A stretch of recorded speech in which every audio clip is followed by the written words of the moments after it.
Fala pessoal, beleza? Tranquilo? Estamos gravando hoje mais um videozinho da nossa playlist de matemática do ensino fundamental. E no vídeo de hoje, nos próximos vídeos, o vídeo de hoje mais um videozinho próximo aí, a gente vai tratar de um assunto bastante importante, não só no ensino fundamental quanto no médio, que é a nossa amiga potenciação, certo? É um assuntinho inicialmente bastante tranquilo. Lá no ensino médio a gente usa bastante ele nas funções exponenciais. Então, se a gente tiver algum probleminha com ele aqui, pequeno, pode se tornar um grande problema lá para frente. Então, vamos dar uma olhadinha aqui no que eu trabalhei com vocês. Eu vou trabalhar para vocês. Hoje a gente vai ver a definição e as propriedades. E num próximo vídeo, um vídeo exclusivo apenas resolvendo exercícios. Certinho? Então, olha só. Como que a gente define uma potência? O que é uma potenciação? Potenciação é uma forma da gente compactar uma multiplicação por fatores iguais. Lembrando que fator é cada um dos membros de uma multiplicação ali, né? Quando eu falo em 5 vezes 7 igual a 35, os 5 e os 7 são os fatores, o 35 é o produto é o resultado da multiplicação. Então, a potenciação de um número A elevado ao número n é A vezes A vezes A, quantas vezes? N vezes, por N fatores, certinho? Então, esse N é o que a gente chama de expoente, é o número que será utilizado para a gente saber quantas vezes esse cara aqui é multiplicado por ele mesmo, e esse cara é o que a gente chama de base. Essa é a definição de uma potência, certo? Então, por exemplo, se eu tiver aqui 3 elevado a 2, nada mais é que 3 vezes 3 igual a 9. Se eu tiver aqui um 6 elevado ao cubo, é a mesma coisa que 6 vezes 6 vezes 6. 6 vezes 6, 36. 36 vezes 6 dá 216. Certinho?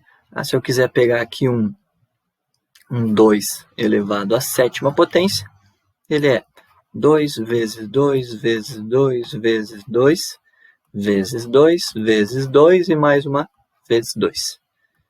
2 vezes 2, 4, vezes 2, 8, vezes 2, 16, vezes 2, 32, vezes 2, 64, vezes 2, 128. Basicamente, potenciação é isso. Tem como complicar? Não, a gente tem só alguns detalhes para tomar cuidado. É o que a gente vai ver nos próximos slides aí, então. Certinho?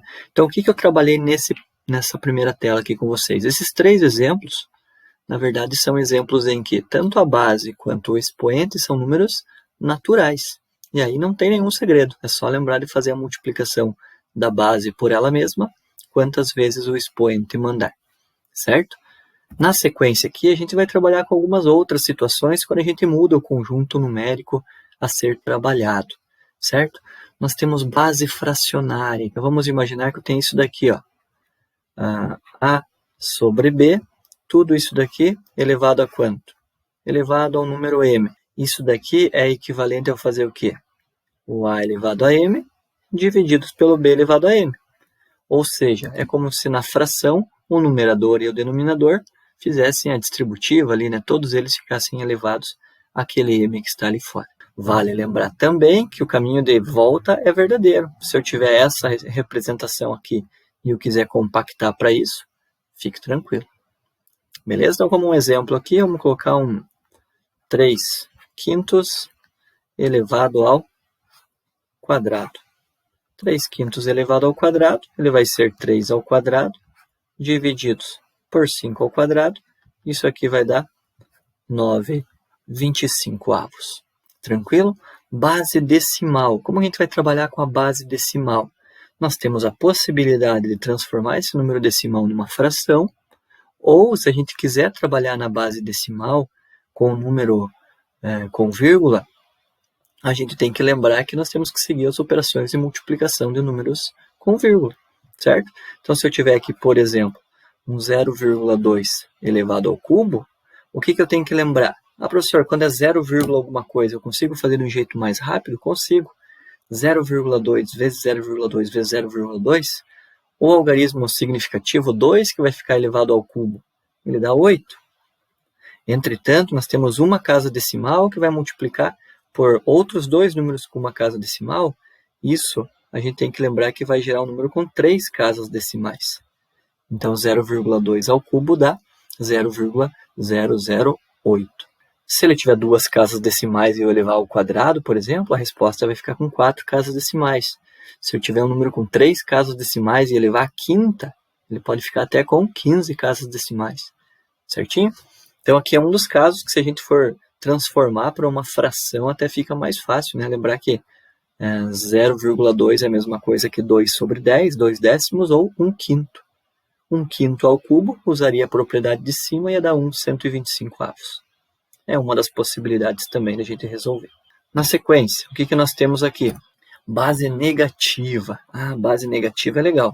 Então, aqui nós temos o seguinte: menos 3 elevado ao quadrado e menos 3 elevado ao cubo, por exemplo. O que isso daqui vai gerar? Menos 3 ao quadrado é menos 3 vezes menos 3. Menos com menos mais, 3 vezes 3, 9. Menos 3 elevado a 3 é menos 3 vezes menos 3 vezes menos 3.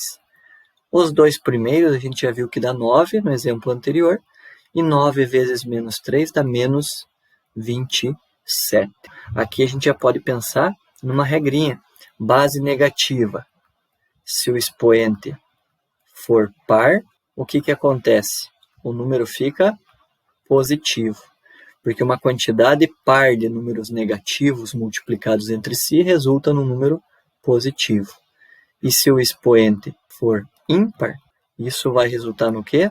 Vai resultar no número negativo, certo? Essa é uma regrinha boa da gente desenvolver. Mas aqui eu vou escrever uma coisa bem exagerada aqui para vocês. Cuidado. Cuidado com o quê? Com essa representação aqui, ó. Cuidado com essa representação. Menos 3 ao quadrado. Alguém pode lembrar, lá do ensino fundamental, você que está no ensino fundamental, o professor pode ter falado para você assim: todo número elevado a par dá positivo. Isso é uma verdade, mas tem que ver qual o contexto que a gente está trabalhando com isso. Porque do jeito que a gente está aqui, menos 3 ao quadrado, veja a diferença na minha fala. Ele não é menos 3 ao quadrado, é menos 3 ao quadrado. Então, essa pausa que eu fiz aqui é intencional para a gente saber o quê? Quem que está ao quadrado? Quando a gente olha para esse cidadão aqui, ó, menos 3 ao quadrado é o número negativo 3 que vai ser elevado ao quadrado, que vai ser multiplicado por ele mesmo. Menos 3 ao quadrado sem esses parênteses, eu estou dizendo o seguinte: eu tenho uma potência do 3 ao quadrado e depois eu tenho uma multiplicação pelo número menos 1, digamos assim, que não precisa aparecer o 1, mais ou menos aparece.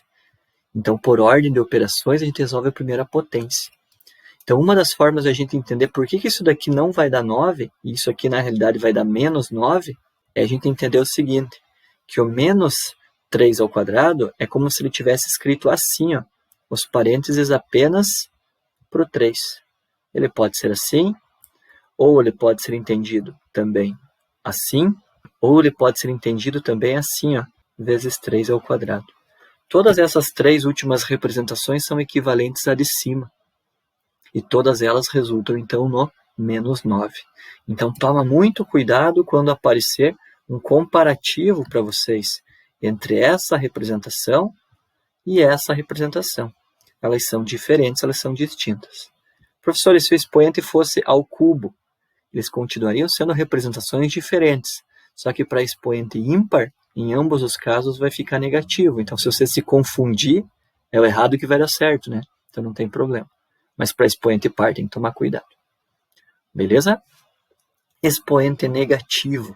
Então, nós temos duas situações aqui.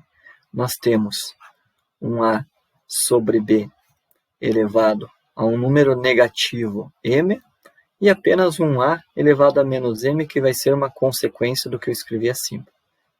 A propriedade que a gente tem aqui, ela só fica bem entendida quando a gente ver as propriedades operatórias daqui a pouquinho. Tá? Mas como é que a gente desenvolve o raciocínio sobre uma potência com expoente negativo? A gente vai fazer o seguinte, a gente vai tornar esse expoente positivo, e como que a gente consegue tornar esse expoente positivo? Invertendo a base. Então, ao invés de A sobre B, ele vai ficar B sobre A.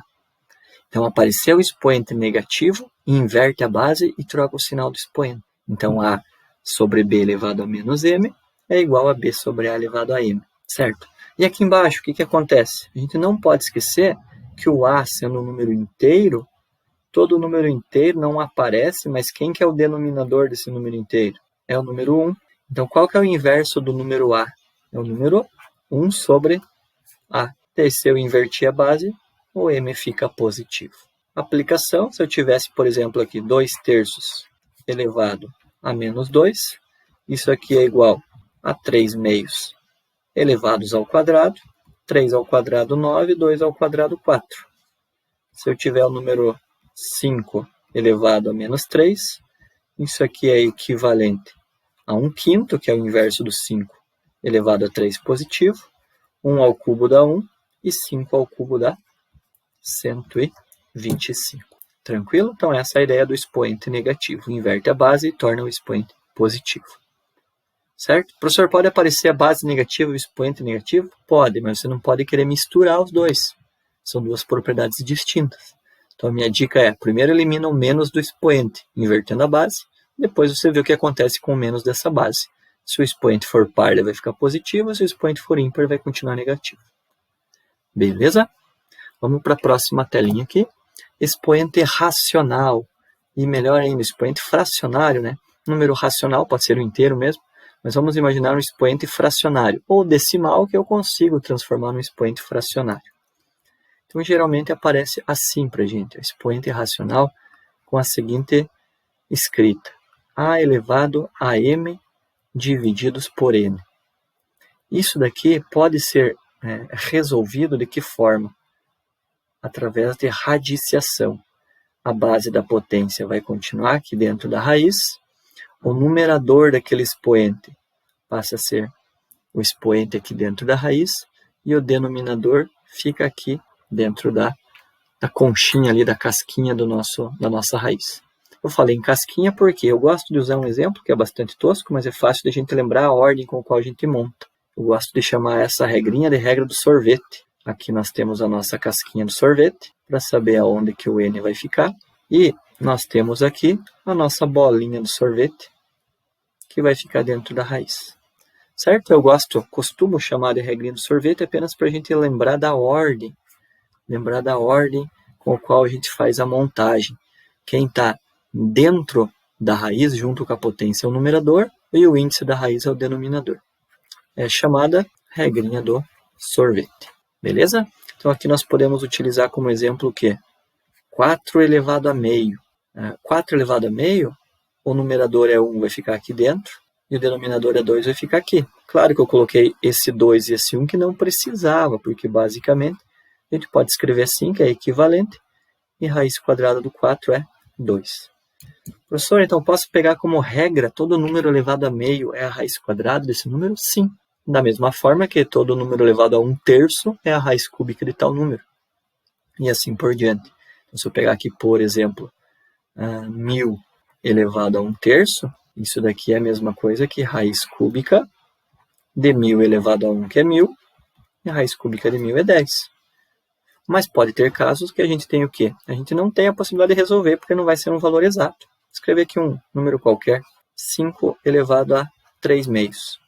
Isso aqui eu posso escrever como raiz quadrada de 5 ao cubo, que é a raiz quadrada de 125. Se eu preciso ou não fatorar isso, a gente vê mais para frente. Belezinha? E vale lembrar que todas essas propriedades, elas seguem os dois sentidos. Então, se em determinado momento eu tiver que trabalhar com uma potência, mas me foi fornecida uma raiz, por exemplo, raiz quarta de 8. Reescreva essa raiz quarta de 8 como uma potência, na menor base possível. Então, o que eu vou fazer? Eu vou fatorar esse 8. Quando eu fatoro 8, 8 dá para dividir por 2 por 3 vezes, então ele é a mesma coisa que 2 ao cubo. Raiz quarta de 2 ao cubo, utilizando a regrinha do sorvete, é a mesma coisa que 2 elevado a 3 quartos. Então, essa é a propriedadezinha do expoente fracionário, expoente racional, regra do sorvete. E aqui, por fim, última telinha que a gente vai citar as propriedades operatórias que no próximo vídeo eu vou aplicar dentro de uma série de exercícios aí para vocês. Então, o que nós temos aqui como propriedades operatórias de potência? Nós temos aqui a multiplicação de duas potências de mesma base, na qual eu repito a base e somo os expoentes. Aqui nós temos a divisão de duas potências de mesma base, na qual eu repito a base e subtraio os expoentes. Percebam que a operação inversa da multiplicação é a divisão, consequentemente, a operação inversa da soma gerará subtração. E a potência de potência, quando eu tenho uma potência dentro de outra, eu posso repetir a base e multiplicar os expoentes. Eu gosto de chamar essa propriedade aqui de propriedade do MM e essa propriedade aqui como a propriedade do Didi. O que é a propriedade do MM? Se está multiplicando, eu faço mais. Multiplica, mais. Multiplica, mais. Se está multiplicando, faz mais. O que é o Didi? É a propriedade do divide e diminui. Divide e diminui. Divide e diminui. Se aqui está tendo uma divisão, o que eu vou fazer? Eu vou diminuir os expoentes. E aqui nós temos a propriedade do pote-pote. Por que esse nome? Não sei, só para dar um nomezinho para a propriedade. Se você tem uma potência dentro de outra, você vai multiplicar os expoentes. Se tem potência dentro de outra potência, você vai multiplicando todos os expoentes entre si. Beleza, galera? Só para a gente exercitar aqui, se eu tiver, por exemplo, um x na sexta vezes um x na quinta, isso aqui vai ser x elevado a 6 mais 5, que gera um x elevado a 11. Se eu tenho aqui um y na sétima, divididos por um y ao quadrado, isso aqui vai ficar y na 7 menos 2, que dá y na quinta. Se eu tenho aqui, por exemplo, um w elevado ao cubo e elevado à quarta, isso aqui vai dar w elevado a 3 vezes 4, vai dar w elevado à 12ª potência. Beleza? Só 3 exemplozinhos rápidos aí, mas no próximo videozinho, que eu já estou alertando vocês que surgirá em breve, você tem mais exercícios aí para dar uma olhadinha. Certinho? Espero que tenham curtido, tenham gostado desse vídeo, relembrado aí conceitos de potenciação. Se inscrevam no canal. Até o próximo vídeo, então. Tchau!